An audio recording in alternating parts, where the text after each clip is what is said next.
warahmatullahi wabarakatuh. Perkenalkan, nama saya Ahmad Yulianto. NPM saya 1803050019.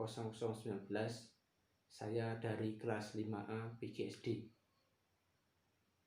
Di sini saya akan menjelaskan mengenai RPP STEM dan proyek yang sudah saya buat.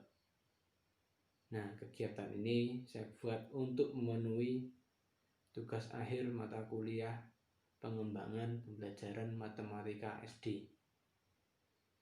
Nah, RPP STEM sendiri adalah pembelajaran yang berbentuk inovatif serta menuntut kreatif dan bermakna. Nah, pada RPP STEM sendiri memiliki 4 disiplin ilmu.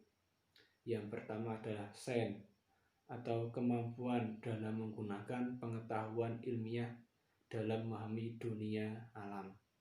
Yang kedua adalah teknologi, yaitu pengetahuan bagaimana menggunakan teknologi baru. Yang ketiga adalah engineering, yaitu pemahaman tentang bagaimana teknologi dapat dikembangkan melalui proses rekayasa atau desain.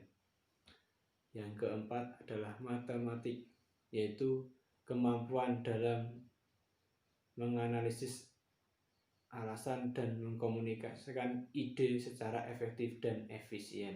KD pada RP STEM ini adalah yang pertama, menjelaskan dan menentukan volume bangun ruang dengan menggunakan satuan volume seperti kubus satuan serta hubungan pangkat 3 dengan akar pangkat 3. Yang kedua adalah menyelesaikan masalah yang berkaitan dengan volume bangun ruang dengan menggunakan satuan volume seperti kubus satuan, melibatkan pangkat 3 dan akar pangkat 3. RPP STEM sendiri memiliki tujuan pembelajaran. 1. Melalui pengamatan video, siswa dapat menentukan volume bangun ruang dengan menggunakan volume seperti satuan kubus serta hubungan pangkat 3 dengan akar pangkat 3 dengan tepat. Yang kedua adalah melalui diskusi, siswa dapat menyelesaikan masalah yang berkaitan dengan volume bangun ruang dengan menggunakan satuan volume seperti kubus satuan, melibatkan pangkat 3 dan akar pangkat 3 dengan tanggung jawab. Yang ketiga adalah melalui praktek, siswa dapat menunjukkan jawaban yang berkaitan dengan volume bangun ruang dengan menggunakan satuan volume seperti kubus yang melibatkan 3 dan akar pangkat 3.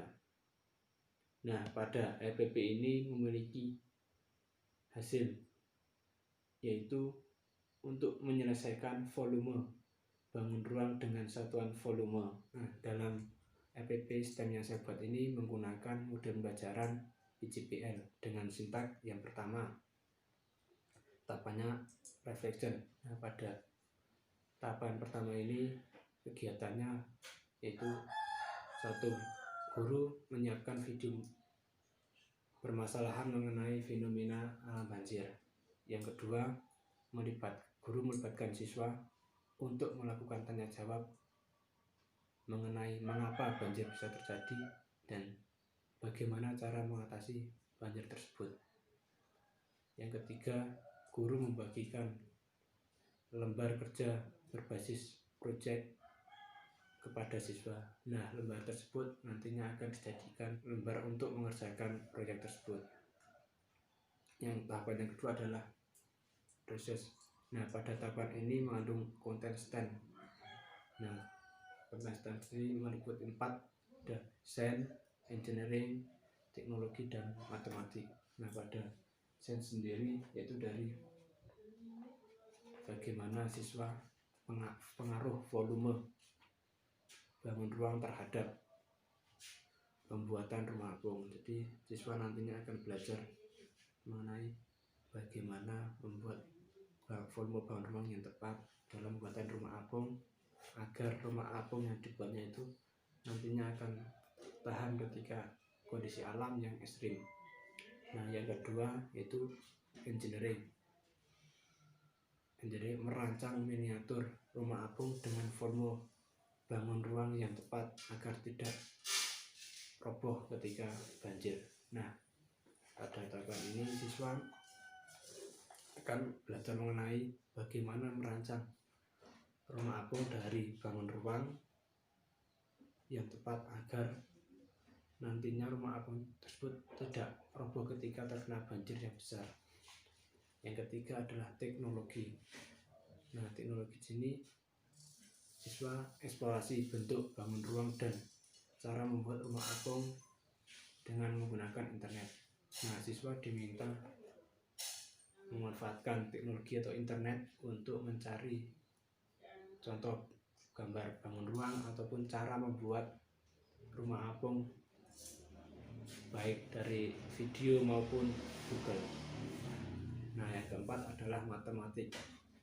Nah, matematik sini menentukan ukuran bentuk miniatur rumah apung dengan volume bangun ruang. Nah, di sini siswa nanti akan belajar mengenai pengukuran bangun ruang, panjangnya berapa, lebarnya berapa untuk pembuatan rumah apung. Nah, tahapan yang ketiga adalah discovery. Nah, pada tahapan discovery ini kegiatannya pertama, guru beserta siswa membentuk sebuah kelompok. Yang kedua, guru memfasilitasi dan membimbing siswa dalam proses pembelajaran. Yang ketiga, siswa menyiapkan alat dan bahan untuk membuat proyek. Nah, tahapan yang keempat adalah application. Nah, pada tahapan application ini juga terdapat konten STEM. Pada konten STEM sama seperti yang disebutkan di atas, dapat ada sains, engineering, teknologi, dan matematik. Nah, sains sendiri pengaruh volume bangun ruang terhadap rumah apung. Jadi siswa akan membuat bangun ruang dengan volume yang tepat agar rumah apung tersebut bisa tahan pada kondisi alam yang ekstrim. Yang kedua, engineering. Nah, siswa diminta merancang miniatur rumah apung dengan bentuk bangun ruang dan ukuran tertentu. Nah, jadi nanti siswa akan belajar merancang atau disuruh merancang sebuah miniatur dari bangun ruang, kubus, prisma, dan lain dengan ukuran tertentu. Yang ketiga, teknologi. Nah, teknologi sini menggunakan internet untuk mencari bentuk bangun ruang dan cara membuat rumah apung. Nah, siswa nanti mencari referensi dari sebuah internet bagaimana bentuk bangun ruang tepat dan juga cara membuat rumah apung. Yang keempat adalah matematik. Itu melakukan ukuran bentuk miniatur rumah apung sesuai dengan volume bangun ruang.